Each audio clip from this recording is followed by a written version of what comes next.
Talk Tuesday, Happy Toe everyone. Talk Tuesday. Christina, it's winter, as we have said before here in the Northern Hemisphere. Let's talk cold toes. Yeah, we talk about cold feet, which is absolutely a thing. But those little toes, they actually get cold first, just like our fingers get cold before our hands and our nose before these extremities just get cold. And so those sweet little toes are oftentimes feeling rather numb by the time we are aware that our feet are cold. Yes. Yeah. And one of the things when we were talking about whether about this topic, um, it's really interesting because part of what you and I talk about is body awareness. And so, in being aware of the cold toes, what I noticed, so this weekend I was standing outside at an event for an hour and a half, and I noticed my toes were cold, and then I was like, which toe is the coldest? Like I couldn't move, right? It was a ceremony where I had to stay put. So it was like, all right, I'm gonna have to stand here. But now my like focus is elsewhere. And I could sit here in that sort of nervous system dysregulation of like, oh my God, I'm cold. I want to get out of here. Or I can channel Christina and get curious about what's going on. And so that was just a really interesting practice for me too, to go like, oh, which toe is the coldest? And then what is that telling me? I I love this line of questioning so much, and it's so relevant because when our extremities get cold, it is because of circulation. And what toe is the coldest, the most uncomfortable, lets you know where the least amount of energy, blood flow, is actually flowing. There's a saying in the natural health community that healing flows where the blood flows. I did not say that right. Like it's super snappy, but that's the gist. Okay. That's the gist. And so if you are not getting the same level of circulation to one of your toes, that gives you a lot of information. Yeah. So I have experienced the same thing, whether I'm on a walk or when I get into bed at night, if my feet are cold, which I never go to bed with cold feet. But once in a while, I'll accidentally get into bed with cold feet and then I realize they're cold and I will go warm them up. It's just, yeah, it doesn't work for me. But I like to pay attention to what toe is the coldest. And that gives you so much information because it tells you where is the least amount of energy flowing. So I'll tell you mine if you tell me yours. I don't think this will be a surprise for you. Um, it was my right fourth toe.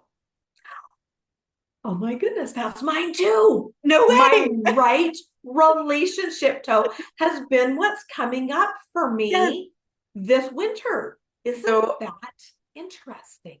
that is crazy. And let's just repeat that for people who are listening. Like, so right fourth toe being your relationship toe, right toe being your external foot. So the relationship with your relationships that are external to you, Mhm. relationships with others. Mm, Okay, I have so much to say about this actually. yes, Okay, so please I'm do. gonna, we have been in such a year of shedding. I know so many relationships uh, that people have told me about, or even that I've experienced in the last year, closing up of 2025 energy that are moving. The path is just no longer this way, and we're going separate directions. And sometimes that's just an easy flow, and sometimes it really hurts our human hearts, and that could show up in all sorts of different ways. And I found it interesting because my right relationship toe has been one that I've done a lot of work on, in feeling safe in this world, in feeling safe with relationships with other people, in that trusting, because that trust toe is also Right next one of door. those. Yeah, right next door.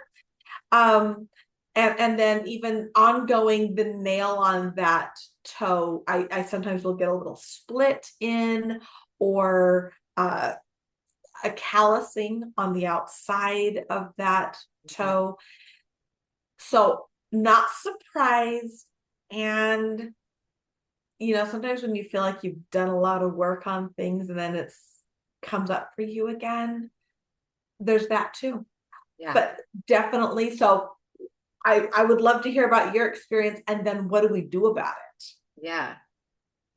I mean, it's really interesting because January is my birthday month. So in general, there's a lot of self-reflection that happens. Um, and to to go further on what you were saying about last year, 2025 being a shedding year, we're still in the year of the snake because it hasn't been the lunar new year hasn't happened yet.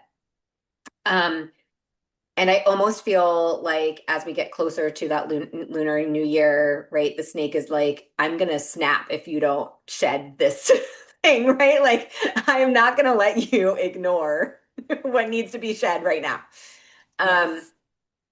and so, yeah, I mean, I think for me, a lot of the conversations I've been having with myself around how to step into my own power, step into this new identity, um, the next version of myself, right, is this next journey around the sun. As somebody who is a Libra North node, so like is seeking harmony, I do immediately go to how is this going to impact other people? Beautiful. Mm-hmm. And so that's what's coming up for me, right? Is that like that is the first mental or conscious the first conscious thought I have is how is this going to impact other people? And then here's the toe going, pay attention to me first. Mm-hmm. Mm-hmm. Um, so that's what was coming up for me. And what I love about this work is that there is so much of this intuition that when you get into the curiosity, right? Like there really is no, and you I love how you say this, like take what resonates, leave the rest. Like there really is no right or wrong here. It's really about like what comes from your heart. Um, when you start listening to your body, what messages are your body telling you? Um,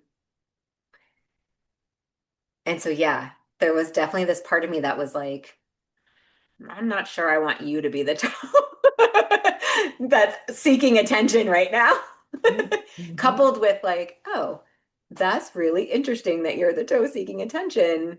And the fact that I don't want you to be the toe seeking attention is a message in and of itself, right? So, It is.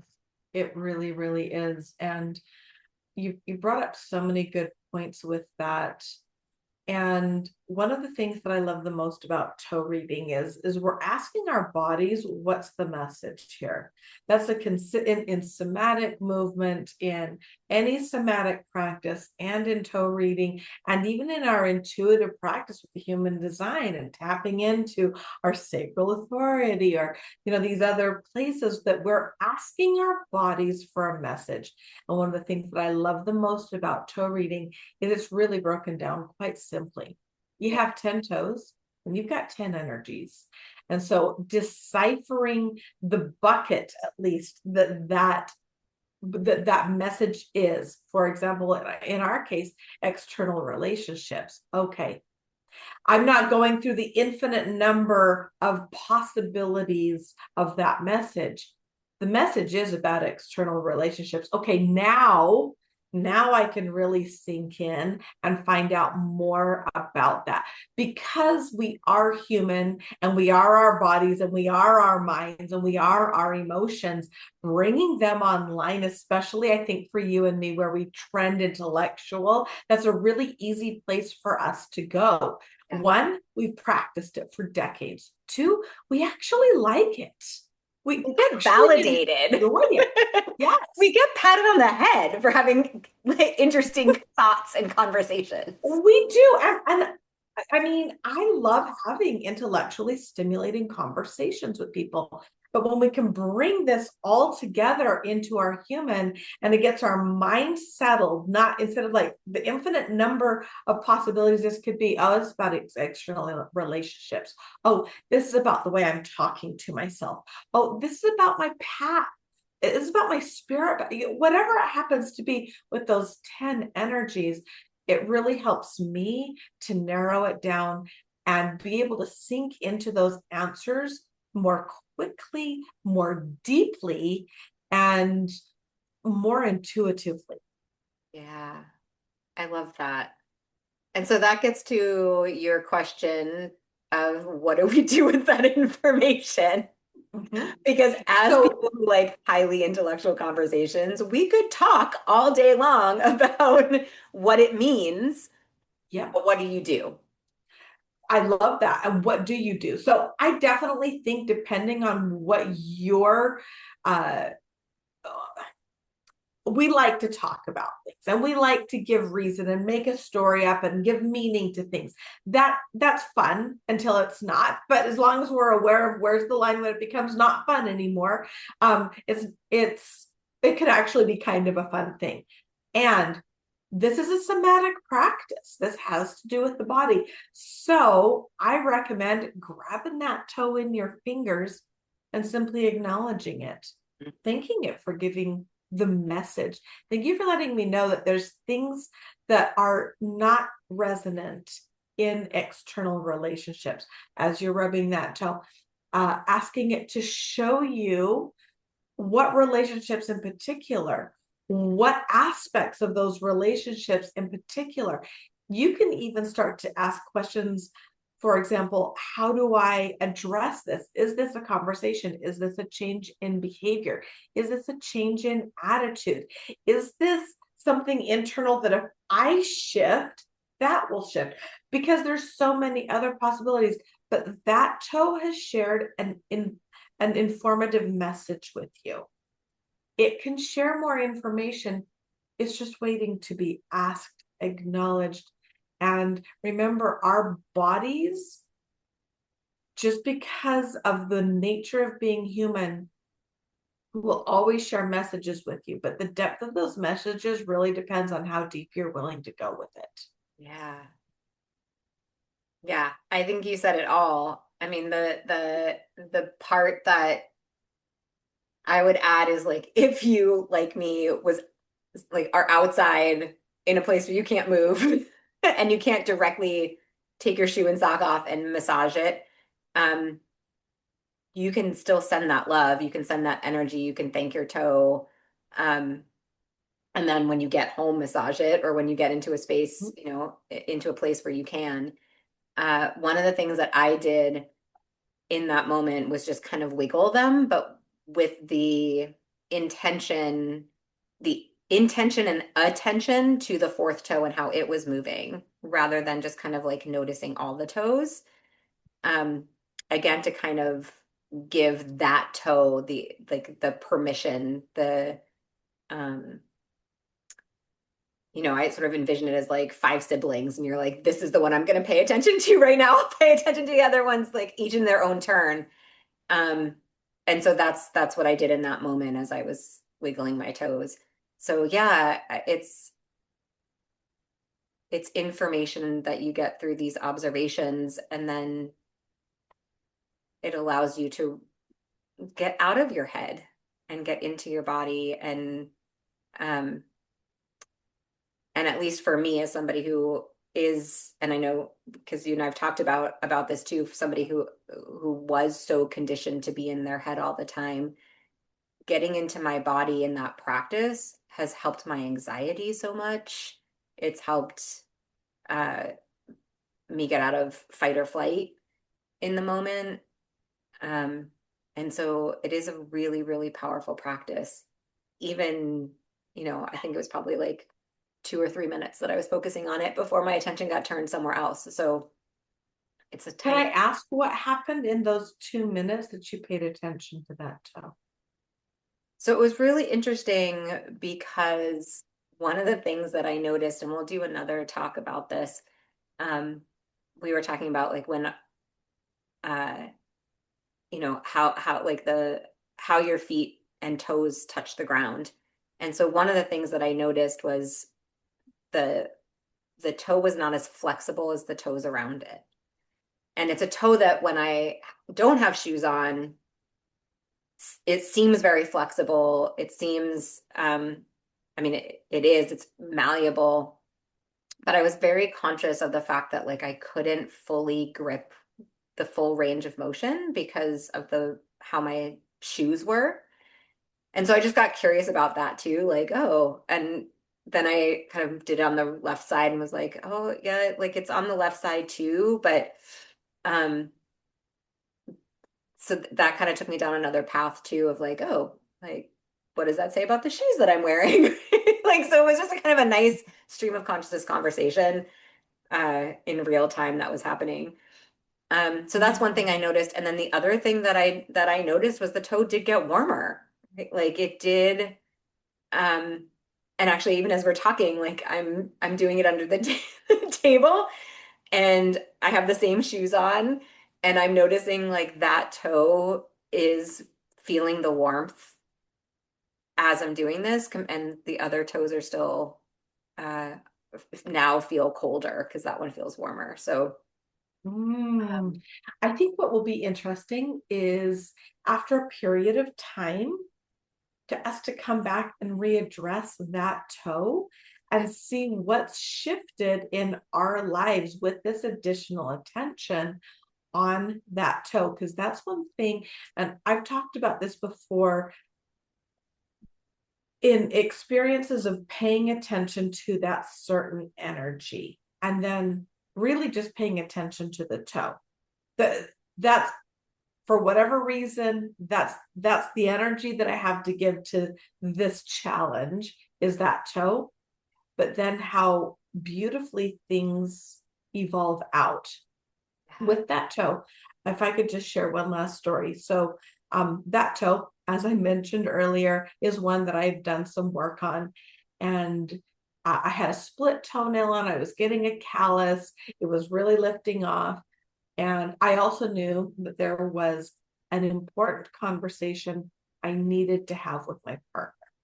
It was one of those things that was not going to smooth out on its own. And it was a difficult conversation. It was a conversation where historically it's been a little untouchable. And we all have those. Everybody who's in a long-term relationship has something like this. Um, so I paid attention to that toe. I really didn't know what else to do except that. And then, of course, in my own meditations, speaking to their higher self, my partner, and but not in our physical form. So doing these things that I could do on an energetic level, including paying attention to that toe. And this sounds really miraculous, and it kind of is, but within 4 days, the conversation opened itself up. So it could be a conversation that flowed in rather than we need to talk, which is my partner is a man. That's most men's like worst fear to have their partner come. We need to talk, we need to know. and that has not always gone well in the partnership. So as we're working through our own stuff here in this human form, so that's pretty magical. That simply by paying attention to that toe and working with all the tools that I had at hand, the conversation opened up and went remarkably well. It's amazing because what that story provides evidence for me um, about is, what we talk about in the manifestation world, that like when you have clarity about what you want, we don't always know the how you're going to get it. And the manifestation is about sort of trust happens, like manifesting the conversation being as easy and um as clear as it was. And I mean that not that the conversation was, but like that how it showed up in a way that felt lighter and less constricted. You manifested that because you took that time instead of going, how am I going to have this conversation and like spinning like this, but going, Yep. I'm just going to love on this toe and trust that the how will come. And then that's what I'm hearing. So you Because were we taking have what we action. have to work with. Yep. Right, exactly. You were taking the action, and I'm sure it was uncomfortable to sit there for 4 days when you have something you want to talk about, right? You want resolution. And sometimes taking that time to sharpen the axe or to massage the toe, it then Mhm. makes the job simpler. Yes. And that's what I'm hearing in your story. So um yeah, it's beautiful. So the Thank you. invitation to people who are listening at like notice when your toes are, when are your toes cold, which toe is the coldest, or maybe which toe is not, is least cold, right? Like play the Yeah. game, but see the um, temperature shifts and change in your toes as an opportunity for curiosity, and then give that toe a little extra love. Mhm. See what happens. Yeah. Drop in the comments below what you notice, share with us, and Yeah. yeah, and we'll come back to the conversation at a We later date will. and find This out has what given me happened. a lot to, I've loved this toe talk today because it's given me a lot to ponder on, to meditate with, and much less about the cold toes. That's an indicator, but more about the energies and the utilization of multiple tools and modalities that we can use with the toe reading modality. I love it. Well, Thank enjoy you. the rest of your Toe Talk Tuesday, everyone.